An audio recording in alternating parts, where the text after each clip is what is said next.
All right, Broncos guru, here's one for you. And yes, those are bungee cords holding this thing down on the back. Boneheaded Boaters of the Week. Of course, the good old strap or no strap debate, one we'll discuss a little bit in this week's episode of Boneheaded Boaters of the Week, as today we're going to discuss 9 mistakes you will make in your boating lifetime. And we're going to stick on that subject first, and that's going to be the good old strap debate. At some point in time, you're going to forget to put straps on the back of that trailer. Now, I know there's already somebody down in the comments writing, I've been boating for 35 years and I've never put a strap on the back of the trailer once and never had an issue. That doesn't make it right. It's something that's there for your safety, and it only takes once you forgetting these straps, putting them on the back of the boat, and things to go wrong for you to realize quickly you're never going to forget that again.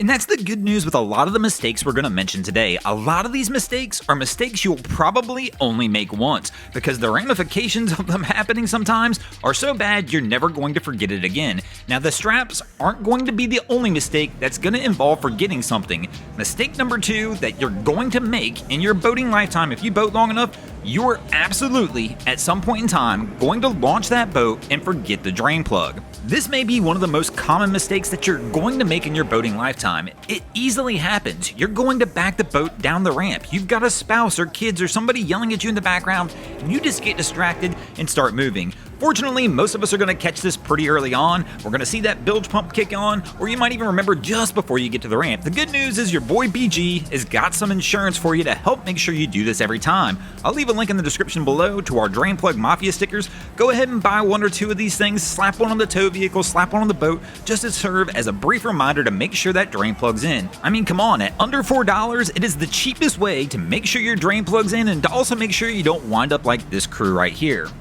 Now, mistake number 3 is going to be another one of those forgetful mistakes. You're going to, at some point in time, if you drive an outboard motor or an inboard outboard motor, pull up to the sandbar and, of course, trim that motor up as you pull into the sandbar.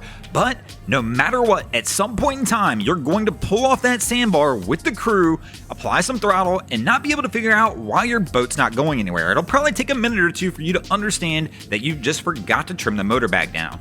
Now, mistake number 4 that we'll talk about today is probably one of the more important ones in my book. I actually call this the golden rule of boating, and that is never approach anything any faster than you're willing to hit it. You've got to watch that whiskey throttle, always approach everything with caution. But no matter what, you're always going to run into that captain who forgets this rule and winds up in situations like this. Now, I do have to mention this one. This must be the bravest dockhand crew I've ever seen in my life, because there's no way in this situation I would still be standing anywhere near this boat if this was going on.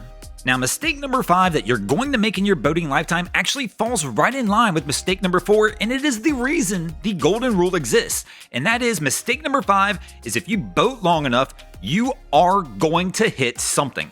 I don't care who you are, how great you think you are on a boat, it's going to happen.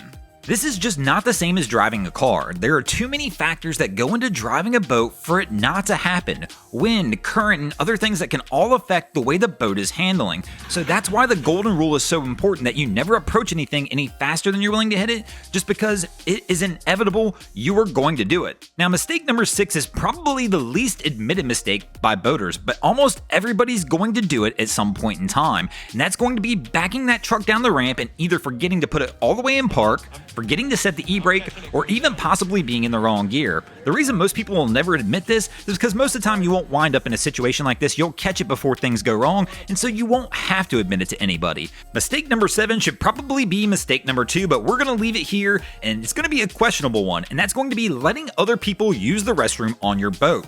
It only takes one time of you having to clean up other people's you-know-what to realize this sucks and it's not a good idea. Unless you have something that's got huge facilities and holding tanks, don't even waste your time with it. Bring a bucket and make them clean their own stuff. Now, mistake number 8 can be a unique one because it won't always be you who makes this mistake, but somebody on your boat at some point in time is going to make this mistake.